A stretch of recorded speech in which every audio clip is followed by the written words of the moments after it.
Hello folks, meet me again, Mr. Scary Exist. In this video, I'd like to tell you the true story.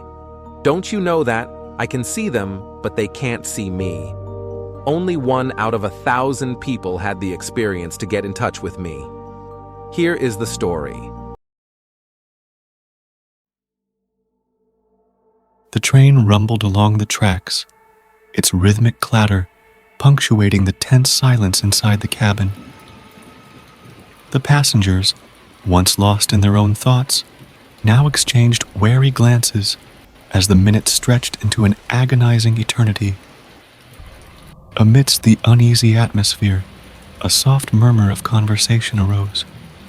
A middle-aged couple seated across from me spoke in hushed tones, their faces etched with concern. "I told you this trip was a bad idea, Martha," the man whispered, his voice tinged with frustration. "Frank, don't start. We're all in this together now," Martha replied, casting a glance towards the elderly couple beside them. Frank shook his head, a crease forming between his brows. "Something's not right here. Trains don't just stop in the middle of nowhere for no reason." Martha shot a pointed look at the elderly conductor, who shuffled down the aisle with an air of detached indifference. "Maybe he knows what's going on." I couldn't help but overhear their conversation, and a knot of unease tightened in my stomach. I approached the couple, hoping they might shed some light on the situation. "Excuse me," I began. "Do you have any idea why we've stopped?" The conductor didn't provide much information. Frank sighed, running a hand through his thinning hair. "No clue. All he said was something about waiting for midnight. It's absurd." Martha nodded in agreement. "I just want to get to Chicago and forget about this whole ordeal. I didn't sign up for a midnight mystery train." As we exchanged worried glances, the elderly conductor's voice crackled through the intercom once again. "We apologize for the inconvenience. Please remain in your seats. Normal operation will resume shortly." A skeptical murmur rippled through the passengers. Frank raised an eyebrow, his frustration evident. "Normal operation? This is anything but normal. We deserve an explanation." I couldn't agree more, but the conductor had already retreated to the front of the cabin, his stooped figure disappearing into the shadows. The uncertainty weighed heavily on us, and I couldn't shake the feeling that there was more to this journey than met the eye.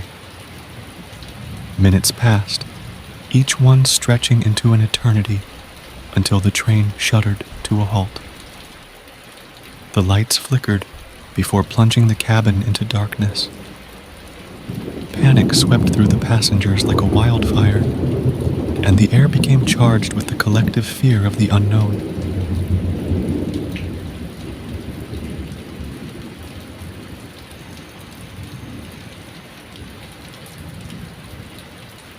The elderly conductor's voice, now distorted and haunting, echoed through the intercom. "We are waiting for midnight." The words hung in the air, leaving us all in stunned silence. Martha glanced nervously at Frank, and I could see the fear in her eyes. "Midnight? What does that even mean?" Before anyone could respond, a young woman's voice from the back of the cabin cut through the darkness. "This is insane. I have places to be. I demand to know what's going on." The frustration in her voice resonated with the rest of us. A chorus of agreement rose from the passengers, each voice adding to the growing unrest. The elderly conductor, seemingly unaffected by the mounting tension, remained at the front, his silhouette barely visible in the dim emergency lighting. In the midst of the rising descent, a gruff voice emerged from the shadows. "Quiet down, all of you. Making a fuss won't change anything." The speaker, a burly man with a weathered face, approached us with a no-nonsense demeanor, His name, as I later learned, was Jake, a trucker from Nebraska. He spoke with the authority of someone accustomed to navigating the unpredictable roads of life. "Look, we're all in this together," Jake said, addressing the restless passengers. "Making a scene won't get us anywhere. Let's figure out what's going on and get back on track." His words resonated with a few nods of agreement, and for a moment, a fragile sense of unity settled over the cabin. As we grappled with the uncertainty, the train remained motionless, caught in the limbo between reality and the inexplicable. In the hushed lull that followed, Martha spoke up, her voice a mix of curiosity and trepidation. Did anyone catch what he meant by waiting for midnight? What's so special about midnight? The question lingered in the air, prompting a collective contemplation among the passengers. Frank, still visibly frustrated, chimed in. Maybe it's some sort of mechanical issue, and they're waiting for a specific time to fix it. A skeptical murmur spread through the group, but no one could offer a plausible explanation. The cabin became a melting pot of conjecture and anxiety, the oppressive darkness outside mirrored by the uncertainty within.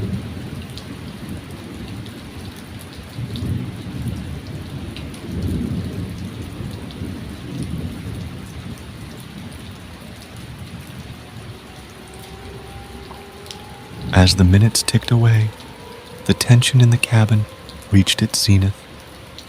The spectral realm that awaited beyond the train's windows seemed to beckon, its mysteries unfurling with each passing moment. In the midst of the collective unease, I found myself drawn to the elderly couple sitting nearby. Their eyes mirrored the same mixture of fear and curiosity that I felt. The woman, Eleanor, caught my gaze and spoke with a frail determination. "We need to find out what's happening. If the conductor won't tell us, we have to take matters into our own hands." Her husband, George, nodded in agreement. "Eleanor's right. We can't just sit here in the dark. We need answers." I joined forces with Eleanor and George, and together we approached Jake, the trucker, with the air of authority. He eyed us with a mixture of curiosity and skepticism as we laid out our concerns. "We can't just wait here indefinitely," Eleanor said. "We need to know what's going on. If there's a problem, we should help fix it." Jake considered our words, his gruff exterior softening for a moment. "Fine, let's head to the front and see if we can get some answers. But we stick together. No one goes wandering off on their own." The makeshift coalition of passengers, Eleanor, George, Jake, and myself, set off towards the front of the cabin, navigating the narrow aisle in the dim emergency lighting. The other passengers watched us with a mixture of apprehension and hope, their eyes reflecting the same desire for clarity that fueled our quest. As we approached the front of the cabin, the elderly conductor's figure came into view. He stood near the control panel, his gaze fixed on the tracks ahead. The dim emergency lights cast long shadows on his weathered face, giving him an otherworldly appearance. "Excuse me," Jake called out, his voice a blend of authority and frustration. "We demand to know what's going on. Why have we stopped? And why are we waiting for midnight?" The elderly conductor turned to us, his eyes vacant and distant.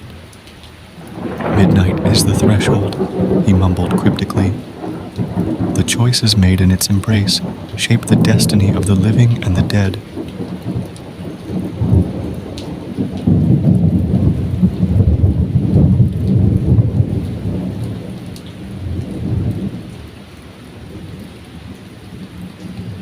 His words sent a shiver down my spine, and I exchanged uneasy glances with my fellow passengers. Eleanor, undeterred, pressed for more information. "What do you mean by Choices. We need specifics, not riddles.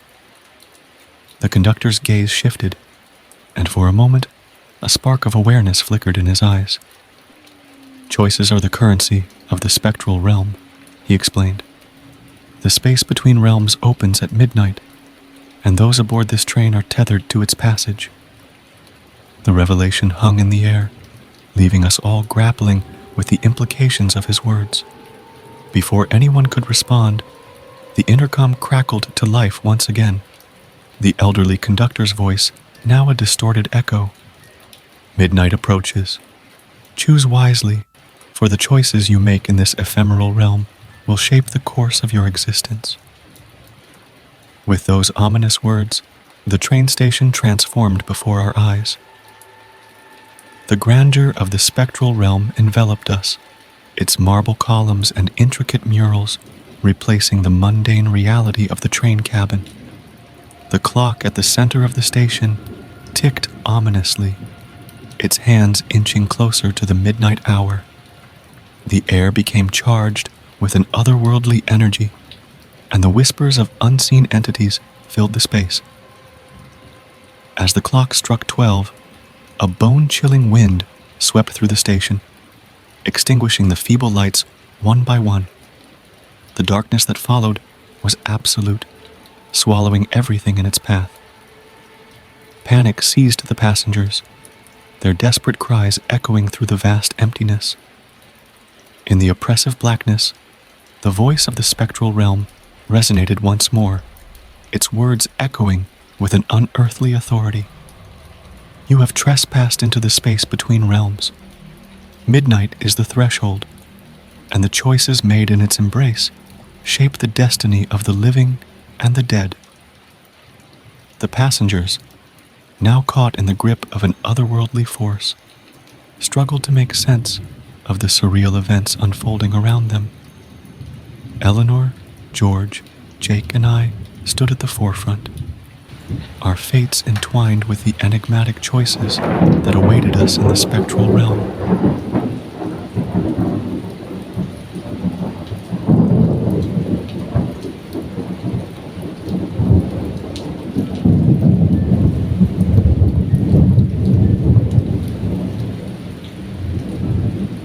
In the midst of the disorienting darkness, a figure emerged, a silhouette cloaked in shadow, its features obscured. The voice that emanated from the figure carried a haunting familiarity, sending a shiver down my spine. You are the trespasser, the interloper in the space between realms, the figure declared. Your choices will echo through eternity. I found myself drawn towards the figure, its presence evoking memories long buried within the recesses of my mind. The whispers of the spectral realm intensified, accusing voices that spoke of forgotten sins and ancient curses. As the figure extended its hand towards me, I felt a surge of memories flooding my consciousness, forgotten moments and buried regrets that clawed their way to the surface. The weight of my own choices bore down on me, and I understood that the spectral realm was a mirror reflecting the echoes of a life left unexamined.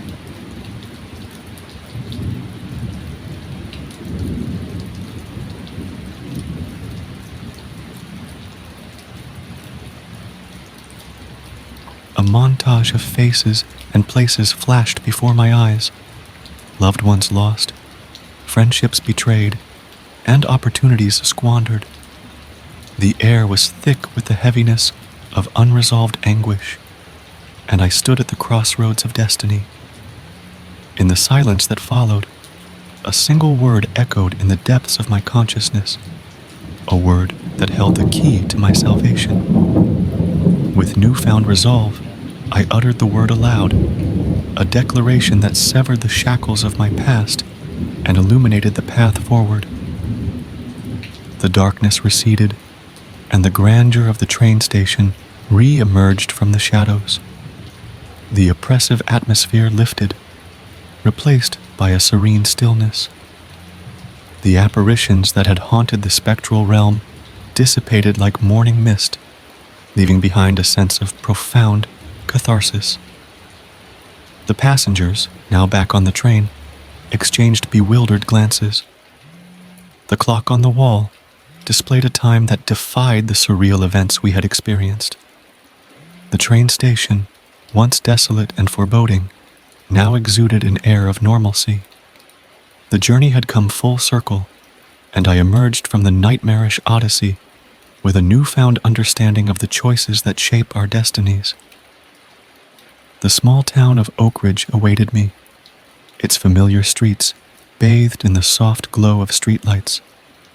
The wind that had howled through the desolate train station now whispered a tale of redemption, a reminder that even in the darkest hours, the choices we make can lead us towards the light.